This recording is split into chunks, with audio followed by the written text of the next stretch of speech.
My beloved brothers and sisters, many of us lose sleep not because of what has happened, but because of what might happen. We replay the past, we live the future, and in the process we miss the gift of the present. This is called overthinking. And it is one of the biggest thieves of our peace. Yes, plan. Yes, prepare. Yes, make an effort. But once you have done your part, leave the rest to the Almighty. Because when you start to calculate every outcome, every what if, every possibility, you will drown in your own thoughts. Life was never meant to be lived inside endless scenarios. Life was meant to be lived with tawakkul, trust in Allah. Remember, life is a test. If everything was in your control, there would be no test. The Almighty reminds us, indeed, with hardship comes ease. Not once, but twice in the same surah. Why? To emphasize that ease is guaranteed. You may not see it now, but He has already written it for you. Stop carrying the weight of the past. It's gone. Stop fearing the future. It's unseen. Focus on where you are now. The Almighty is with you now. When your heart feels heavy, don't sit and overthink. Get up. Pray 2 units of salah. Raise your hands in dua. Say, "Oh Allah, I leave this matter in your hands," and you will feel that burden lift, because it was never your burden to carry in the first place. Be grateful. Count your blessings. You will realize you already have far more than what you are worrying about. Gratitude is a medicine for the restless heart. So, my brothers and sisters, trust Allah. Overthinking will not change your tomorrow, but trusting Allah will. Worrying will not bring solutions, but faith will open doors you never imagined. Walk through life with conviction. If Allah has written it for you, it will reach you even if the entire world tries to block it. And if it was not written for you, then even if the whole world pushes it your way, it will never reach you. So breathe, smile, trust Allah, stop overthinking, and let your heart find peace in His plan. Overthinking is something so many of us struggle with, yet we hardly realize how much damage it causes within us. You sit down, something small happens in your life, and suddenly your mind runs in 10 different directions. A single comment from someone becomes an entire storyline in your head. One delay in your plans becomes a nightmare you replay over and over. Overthinking makes tiny issues feel like mountains and ordinary challenges feel like disasters. In reality, the issue may be small, but your mind has inflated it until you can no longer see clearly. This is why overthinking is a thief of peace. It steals from you silently, and often you don't even notice until you are exhausted and restless. When you overthink, you aren't actually solving problems. You're rehearsing pain. You're replaying what went wrong and imagining what might go wrong, and you call it being careful or cautious, but in reality, you are just draining yourself. Your heart feels heavier, your sleep becomes difficult, and your body feels tense because your mind refuses to let go. Peace is supposed to live inside you, but when you overthink, you invite worry to take over that space. The Almighty has designed life in such a way that you cannot control everything. You can plan, you can prepare, but you can never control every detail. Overthinking is your attempt to control what was never yours to control. That's why it makes you so restless. Imagine trying to hold water in your fist. The tighter you grip, the more it slips through your fingers. That's what overthinking does. The more you hold on to a thought, the more unsettled you become. Because peace cannot live where there is an obsession with control. Many times, the things we overthink about never even happen. How often have you lost sleep fearing something only to realize later it wasn't worth the worry at all? You wasted days and nights imagining scenarios that never unfolded. This is why overthinking is not just a thief of peace. It is also a thief of time. It robs you of the moments you could have spent smiling, being productive, enjoying your family, or remembering your Lord. Instead, it traps you in a prison of your own thoughts. The Prophet Muhammad taught us to seek refuge from worries about the future and grief about the past. Why?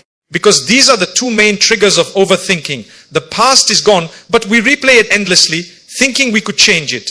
The future is unseen, but we live it with fear, imagining disasters that may never come.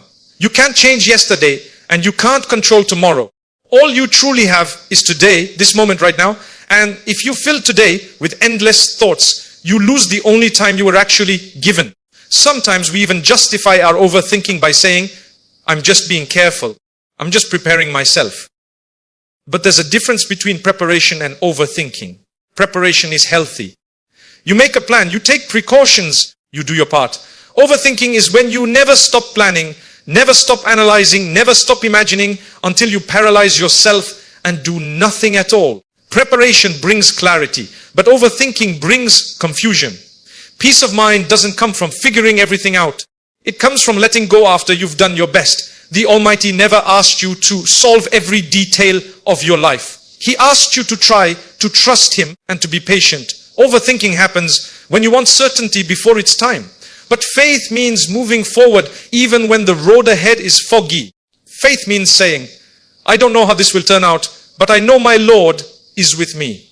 That mindset brings peace, while overthinking steals it away. If you reflect, you'll realize that overthinking also damages relationships. Sometimes someone doesn't reply to your message, and suddenly you create 10 different reasons in your mind, most of them negative. They don't care about me anymore. They must be upset with me. You waste energy worrying when in reality, maybe their phone battery died. Maybe they're busy. Maybe it's something entirely unrelated. But overthinking makes you see enemies where there are none, problems where none exist, and distance where there is closeness. You burden your heart with assumptions instead of giving others the benefit of the doubt. Even in worship, overthinking steals from us. When you stand in prayer, your mind is full of scenarios, worries, endless thoughts. Instead of finding peace in Salah, you walk away feeling even heavier. Why? Because you allowed overthinking to follow you into your conversation with Allah. But if you pause and remind yourself, right now, my Lord is listening to me. Right now, nothing else matters. You silence those unnecessary thoughts and rediscover tranquility. So many people live half their lives in regrets about yesterday and the other half in fear of tomorrow. Very few live fully in today. Overthinking ensures you never enjoy where you are because you're either stuck in the past or trapped in the future. But life is happening now. Your children are growing now. Your health is functioning now. Your opportunities are alive now. Don't let your mind steal what your Lord has given you in this moment. Overthinking is indeed a thief of peace. It disguises itself as caution, as problem solving, but it delivers only sleepless nights and restless days. The solution is not to think less, but to think wisely, to redirect your thoughts to what you can actually do, and then surrender the rest to the one who controls everything. That surrender is not weakness, it is the most powerful act of faith. Because when you trust Allah with the matters you cannot control, you take back the peace that overthinking has stolen from you. Life is a test. This is something we hear often, yet when we are in the middle of hardship or uncertainty, we forget it. We begin to wonder why things are not going smoothly, why challenges keep coming, why we are not getting what we want immediately. But if we remind ourselves that the Almighty already told us this world is an examination, we would understand that difficulties are not strange, they are not punishments in every case, they are part of the very design of life. Just as a student expects to face questions in an exam, we too should expect to face questions in our journey. Those questions come in the form of ease and hardship, blessings and struggles, joy and sadness, health and sickness, gain and loss. Each one of them is a test. When everything seems to go our way, that too is a test. Will you remain humble? Will you thank the one who gave you? Will you share with others? Will you recognize that the gift belongs to Him and not you? And when things seem to fall apart, that is also a test. Will you be patient? Will you keep faith? Will you continue to pray? Will you hold on to hope? In both situations, the real question is the same. Will you remember your Lord or will you forget Him? Sometimes we think of tests only as disasters, but in reality, wealth is a test, fame is a test, comfort is a test, just as much as poverty or sickness are. Some people fail in ease because they forget Allah, while others pass in hardship because they remain patient and turn back to Him. The Almighty reminds us again and again in the Quran that He created life and death in order to test which of us is best in deeds. It's not about who lives the longest, who has the most, or who looks the happiest. It's about who keeps their connection with Him alive through it all. When we recognize life as a test, our perspective changes. Instead of asking, why me? We begin to say, what is this teaching me? How can I respond in a way that pleases Allah? If a student gets a tough question in the exam, they don't throw away the paper and leave the room. They try, they think they do their best. In the same way, when life presents you with a challenge, don't think your Lord has abandoned you. It's simply a question placed on your paper, and your reaction will be the answer. Many people compare their lives with others and think, why do they have it easy while I struggle? But you don't see their paper. You don't know what they are being tested with behind closed doors. Every person has a unique exam. Some questions are visible, some are hidden. To envy someone else's life is like wishing for their exam paper without knowing what questions it contains. The truth is, you are only given what you can handle. The Almighty promises that He does not burden a soul more than it can bear. So if something has come your way, it means you are capable of passing that test, even if right now you feel weak. There are people who cry at night, asking why things keep going wrong, not realizing that their patience, their tears, their prayers are already answers being written on their test paper. On the day of judgment, those very struggles will shine as evidence of their faith. Sometimes the Almighty withholds something from you because it is not good for you or not good for you yet. That waiting, that delay is a test of whether you trust His timing more than your own. Think of the prophets, peace be upon them all. Each one faced tremendous tests. Some were rejected by their own people. Some were thrown into fire. Some were exiled. Some were tested with poverty. Some with illness. Some with the loss of family members. Yet not once did they say, this is unfair.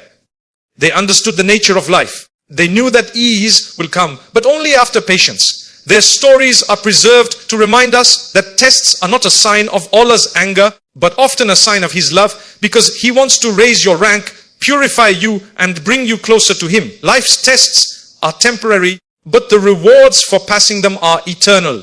Imagine a student complaining during a 3-hour exam, forgetting that the degree they earn will last a lifetime. Similarly, the tests of this world are brief compared to the eternal life to come. If you bear them with faith, you will enjoy peace forever. If you fail them by losing hope, doubting your Lord, or giving up on prayer, then you may lose both peace in this world and the next. Sometimes the smallest inconveniences are tests too. The way you respond when someone cuts you off in traffic, the way you react when a family member annoys you, the way you handle delays and disappointments, all of these moments are mini exams. They might seem insignificant, but they shape your heart. Every time you choose patience over anger, gratitude over complaint, trust over worry, you are rating the right answer on your exam paper. So when hardship comes, remind yourself life is a test. When blessings come, remind yourself life is a test. This perspective doesn't remove the challenge, but it gives you strength. It stops you from overthinking, from despairing, from comparing yourself to others. It grounds you in the reality that your goal is not to escape tests, but to pass them with faith. Tawakkul is one of the most beautiful qualities a believer can develop. It means placing your trust in Allah after you have done your part. Too often, people confuse tawakkul with laziness, thinking that trusting Allah means sitting back and doing nothing. But that is not trust, that is negligence. True tawakkul is when you take the means available to you, you make your effort sincerely, and then you leave the results to Allah with a heart at peace, knowing that He will never let you down. In life, you will find that there are things within your control and things far beyond it. Your job is to do what is within your control and to trust Allah with what is beyond it. For example, if you are seeking work, you prepare your CV, you apply, you attend the interview, but you cannot control the hearts of the employers. You cannot dictate the outcome. That is where tawakkul comes in. You say, oh Allah, I have tried. I leave the result in your hands. And that brings peace, because you know that if it is good for you, Allah will grant it. And if it is not, He will protect you from it. The problem arises when people want to control what they cannot. They plan endlessly. They stress over results.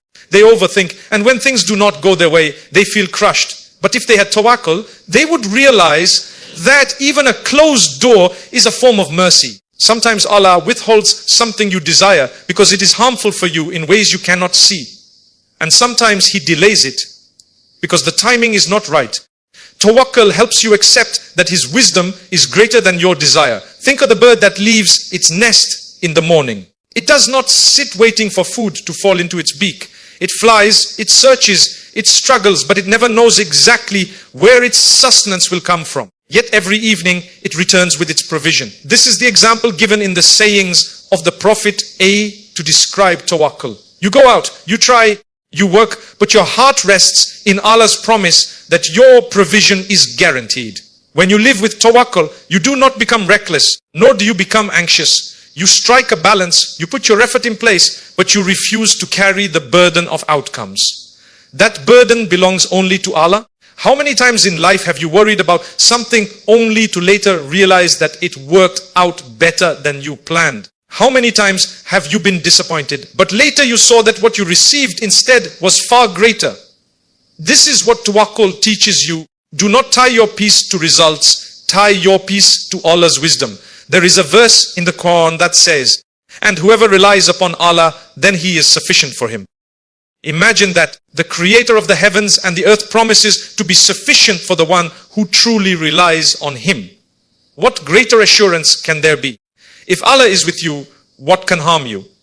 If he is sufficient for you, why should you drown in worry? Tawakkul is not only about trusting that Allah will give you what you want. It is about trusting that he will give you what is best, even if it is different from what you had in mind. Sometimes tawakkul is tested most in hardship. You may face illness and wonder, why me? But tawakkul tells you to take treatment, to seek help, and at the same time to accept that your cure is in the hands of Allah. You may face financial struggle, but tawakkul reminds you that provision is from Allah, not from your employer or your business. You may face uncertainty about the future, but tawakkul assures you that nothing can touch you except what Allah has written for you, and whatever He has written will ultimately be for your good if you remain patient and faithful. Tawakkul also brings courage. People who trust Allah are not paralyzed by fear of failure. They know that success is not in their control, but effort is. So they try with sincerity and they walk forward with confidence, not because they are sure of their own ability, but because they are sure of Allah's support. That confidence makes life lighter. Instead of being weighed down by anxiety, they carry themselves with calmness because their trust is in the one who never fails. One of the biggest lessons of tawakkul is to understand that what is meant for you will never miss you, and what is not meant for you will never reach you. No matter how hard you try, no matter how much you overthink, you cannot change that decree. But by trusting Allah, you accept that His decree is not against you, it is for you. Even when it hurts, it is part of your journey to something greater. This is why those with tawakkul live with a sense of inner peace that others envy. They don't panic over closed doors because they know the one who controls doors. They don't despair over delays because they know the one who controls time. In moments of difficulty, tawakkul is the rope you hold on to. When your efforts don't seem to bear fruit, you remind yourself, my Lord is with me. He sees my struggle. He hears my prayers. He will never waste my effort. That certainty allows you to breathe when life feels heavy, and it reminds you that you are never alone. One of the greatest sources of stress for people is that they are either living in the past or drowning in the future. Very few people truly live in the moment. Yet the truth is simple: the past is gone and the future is unseen. You cannot change yesterday no matter how much you regret, and you cannot guarantee tomorrow no matter how much you plan. What you truly have is today, this very moment, and if you waste it in endless thoughts about what you cannot control, you lose the gift that Allah has given you. The past can be heavy. Many people carry regrets, mistakes, losses, and hurts from years ago. They replay those moments again and again as if replaying could undo them. But the Almighty has told us that He is Al-Ghafur, the most forgiving, and Ar-Rahim, the most merciful. If you turn to Him sincerely, He can wipe away the stains of your past. Holding on to guilt endlessly is not humility, it is a trick of Shaitan to keep you stuck. Yes, learn from your mistakes. Yes, seek forgiveness. But once you have done that, move on. Do not allow yesterday to destroy your today. You are not the same person you were back then. Every sunrise is a new chance from Allah, a fresh page, an opportunity to start again. Some people hold on to the pain others caused them in the past. They replay every word, every betrayal, every disappointment. And in doing so, they continue to hurt themselves long after the event is over. The person who wronged you may have moved on, but you are still chained to that memory because you refuse to let it go. Forgiveness is not about saying what happened was okay. It is about freeing your heart so you can live in peace. When you forgive, you are not doing a favor to the one who hurt you. You are doing a favor to yourself. The past is gone. Let it go. Then there are those who live in the future, worrying about what will or will not happen. They imagine scenarios of loss, failure, rejection, disaster. They live today as if tomorrow has already gone wrong. But tomorrow is unseen. You do not own it. You do not even know if you will reach it. How many times have we seen people planning for years ahead only for their life to end suddenly? And how many times have we seen people worrying endlessly only for life to turn out far better than they expected? Worrying does not change the future. It only steals the joy of the present. The Prophet taught us not to say, if only I had done this, then that would have happened, because such words open the door to shaitan. Instead, we say, Kadar Allah wa ma shirafal. Allah decreed and He does what He wills. This attitude saves you from drowning in regret or fear. You do what you can, but you do not torment yourself with what ifs about the past or endless what ifs about the future. Focusing on the present is a form of faith. It is an acknowledgement that Allah is with you right now. When you stand in prayer, you are not in yesterday or tomorrow. You are standing before your Lord in this moment. If your mind is elsewhere, you miss the sweetness of Salah. Similarly, in life, if your heart is stuck in yesterday or running ahead to tomorrow, you miss the blessings around you today. Your children grow, your opportunities pass, your moments slip away, all while you are busy living in a time that doesn't exist. There is a verse in the Quran where Allah says, do not grieve over what has passed, nor be distressed by what is to come. The reminder is clear. Grief about the past and anxiety about the future are distractions. What matters is how you live now. If you are grateful now, if you are patient now, if you are mindful now, then you are fulfilling your duty. Tomorrow will take care of itself. Think about the mercy of Allah in not allowing us to see the future. If you could see every detail of what is to come, you would lose the motivation to try, or you would drown in fear. By hiding the future from us, Allah gives us hope. And by closing the door on the past, He gives us mercy. He allows us to focus on today, the only time we actually live in. So many of our problems come from ignoring this truth. A person spends hours regretting a mistake instead of using those same hours to make a better choice today. Another spends hours worrying about tomorrow's provision instead of trusting the one who has already provided every day of their life until now. If you think about it, your entire existence is a chain of present moments. Yesterday, when you lived it, it was a present. Tomorrow, when you reach it, it will also be a present. The only time you actually live is the present. So why abandon it for shadows of the past and illusions of the future?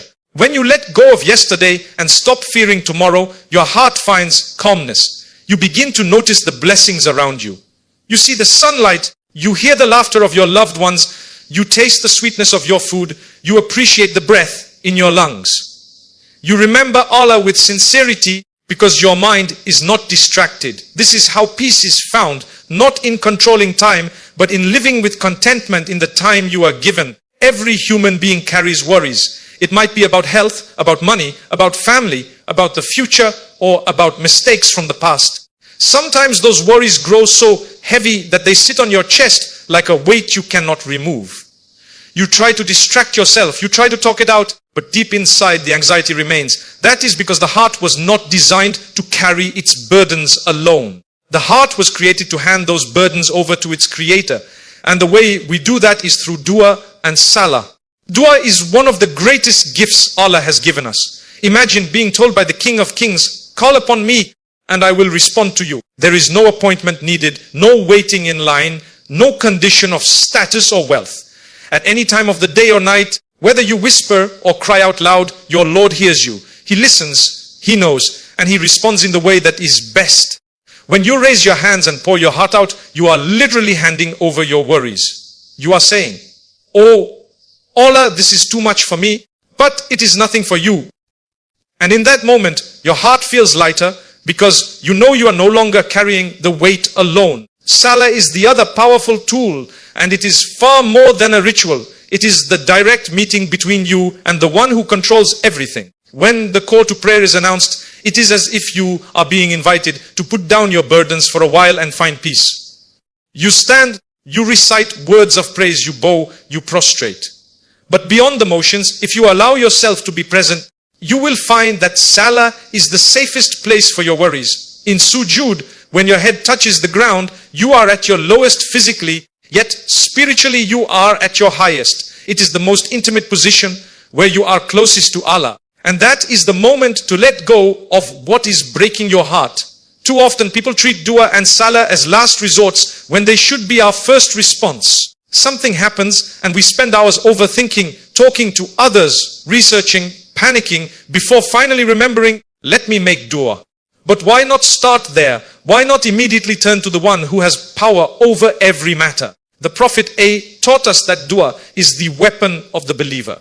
A weapon is not meant to be stored away for emergencies only. It is meant to be carried, used, relied upon, because it gives you strength in every battle. One of the reasons dua and salah bring relief is that they remind you of who is in control. Worries grow heavy when you think everything depends on you. You think, what if I fail? What if I cannot manage? What if things don't work out? But when you pray, you remember that success is from Allah, provision is from Allah, health is from Allah, protection is from Allah. You realize you are not the one holding the world together. You are a servant and your job is to call upon your master, to trust him and to carry on with patience. There is incredible comfort in knowing that your words do not disappear into the air. Every dua you make is heard. Sometimes the answer is immediate. Sometimes it is delayed. Sometimes Allah gives you something better in place of what you asked. And sometimes He saves your dua as a reward for you in the hereafter, where you will be astonished by its value. In all cases, no dua is wasted. That certainty allows you to offload your heart fully. You don't have to hold back. You don't have to edit your words. Speak to Allah exactly as you feel and trust that He knows what is hidden between your words and even what you cannot express. When it comes to salah, many people see it as an obligation, a duty, which it is, but it is also a gift. 5 times a day, you are told to pause from the chaos of life, to disconnect from the world and reconnect with your Lord. Those are 5 opportunities to reset your heart, to release your stress, to remember that whatever is troubling you is tiny compared to the greatness of Allah. If you treat salah as a meeting with the one who loves you most, you will begin to look forward to it because you will taste the peace it brings. Think about how you feel after a heartfelt conversation with a close friend. You feel lighter, as if some of the burden has been shared. Now imagine speaking not to a human, but to the one who has infinite power, infinite mercy, infinite love. That is what dua and salah are. They are not just spiritual duties, they are therapy for the soul. When you face difficulties, your instinct may be to overthink, to panic, to complain. But if you train yourself to turn first to Allah in dua and salah, you will find that life becomes easier to bear. The problems may not disappear instantly, but your heart will find calmness because you know you are under the care of the one who never abandons his servants. When life feels heavy, one of the greatest sources of comfort is to remind yourself of the promises of Allah. These are not the words of men that can fail. These are the words of the Creator Himself, words that are timeless, unchanging, and always fulfilled. Among the most powerful of these promises is the one we recite so often in Surah Ash-Shah. Indeed, with hardship comes ease. The verse is so important that it is repeated twice, almost as if to drill the message into our hearts. It is not after hardship comes ease, but with hardship comes ease. That means the moment a difficulty enters your life, its ease has already been created alongside it. This promise changes the way you see struggles. You may not see the ease right away, but Allah assures you it is there. It might come in the form of strength you didn't know you had. It might come in the form of supportive people around you. It might come in the form of lessons that shape your character, or it might come later as relief after a long period of patience. Either way, ease is written with the hardship, not separate from it. The human mind often magnifies difficulty. You face one problem and suddenly you imagine 10 more attached to it. You lose your job and your thoughts jump to losing your home, your dignity, your future. But the promise of Allah reminds you to calm your heart. Yes, the test is real, but so is the ease. You may not know how it will unfold, but you know the one who promised it never breaks his word. That certainty alone is a form of ease because it stops your thoughts from spiraling into despair. When you look at the stories of the prophets, peace be upon them, you see this promise in action. Prophet Yusuf was thrown into a well by his brothers, sold as a slave and imprisoned unjustly. Yet with every hardship came ease. From the well, he was saved. From slavery, he was granted honor. From prison, he was elevated to a position of power. The hardship was real, but so was the ease. And in the end, the promise of Allah was fulfilled in ways beyond imagination. The same happened to Prophet Musa, who stood trapped between the sea and the army of Pharaoh. In human terms, it was hopeless. But with hardship came ease. The sea was split and a way was made where no way seemed possible. The lesson is clear. Never limit your hope to what you can see. The ease of Allah may come from places you could never predict. Even in your own life, if you reflect, you will see times when you thought you would not make it through, but you did. You thought the pain would never end, but it did. You thought you would never smile again, but you did. At that time, you may not have seen the ease, but now looking back, you can recognize it. This is why remembering Allah's promises is so important. It strengthens your faith not only for the future, but also helps you reinterpret your past. Sometimes people misunderstand the promise of ease and expect that their hardship will vanish instantly. But the verse does not say that the difficulty will be removed the moment you ask. It says ease comes with it. That ease may be the patience Allah plants in your heart. It may be the resilience that grows inside you. It may be the closeness to Allah that you never would have achieved without the trial. These are forms of ease that you may overlook if you only measure ease by worldly outcomes. There is another promise in the Quran that complements this one. Allah does not burden a soul more than it can bear. This means whatever you are going through, you are equipped to handle it. Even if you feel otherwise, that strength you need is already inside you, placed there by Allah. Sometimes the test is the very thing that awakens strengths you never knew you had. You may not see yourself as patient until patience is demanded from you. You may not see yourself as strong until strength is your only option. In this way, the promise of ease is fulfilled through your growth. When you remember Allah's promises, you live with hope. And hope is not a small thing. Hope is what keeps you moving when everything else pushes you to stop. Hope is what allows you to smile even with tears in your eyes. Hope is what keeps your heart connected to your Lord when your mind is full of questions. That is why despair is so dangerous. It blinds you to the ease that is already written for you. The believer's heart is trained to see both sides, the trial and the mercy, the pain and the relief, the struggle and the growth. Without the promise of Allah, life would feel like an endless chain of difficulties. But with His promise, every difficulty becomes a stepping stone, every tear becomes a prayer, every setback becomes a setup for something better. So the next time life feels overwhelming, pause and remind yourself, the one who created you has promised you ease. It may not come in the way you expect. It may not come in the timing you want. But it is already written alongside your hardship. Trust His word more than you trust your fears. One of the most powerful remedies for the restless heart is gratitude. When you train yourself to focus on what you have instead of what you lack, your perspective shifts and your worries begin to shrink. Gratitude does not erase challenges, but it changes the way you face them. It turns a heavy heart into a hopeful one, and it reminds you that even in difficulty, blessings surround you. The Almighty tells us in the Quran, if you are grateful, I will surely increase you. This is a divine promise. Gratitude brings increase, not only in material blessings, but also in inner contentment, peace. A person who constantly complains may have a great deal, but will feel like they have nothing. On the other hand, a person who is grateful may have little, but will feel like they have everything. Gratitude is not about counting what you don't have. It is about recognizing what you already do. Often we overlook the simplest blessings because they are always there. The fact that you woke up this morning is a blessing. The fact that your heart beats without your command, your lungs breathe without your instruction, your body functions in ways you never think about, all of this is a mercy from Allah. Imagine if you had to control each heartbeat consciously or remember every breath. You would never be able to live.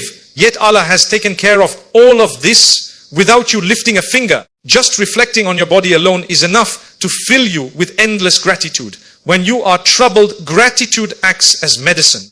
You might be going through financial stress, but if you focus on your health, your family, your faith, and the small comforts you still enjoy, your heart finds relief. You might be dealing with loss, but if you focus on the memories you had, the lessons you learned, the people who still support you, you realize that Allah did not leave you empty. Gratitude does not deny pain, but it ensures pain does not blind you to the good that still exists. The Prophet A lived a life of gratitude. Even when his circumstances were difficult, his nights were spent in prayer, thanking Allah until his feet swelled. When asked why he pushed himself so much despite being forgiven for all his sins, he replied, "Shall I not be a grateful servant?" Gratitude was not just words on his lips, it was a state of his heart. It shaped his actions, his worship, and his outlook on life. Gratitude is not limited to saying, Alhamdulillah, with your tongue, though that is powerful. True gratitude is shown in your behavior. If you are grateful for wealth, you spend it in ways that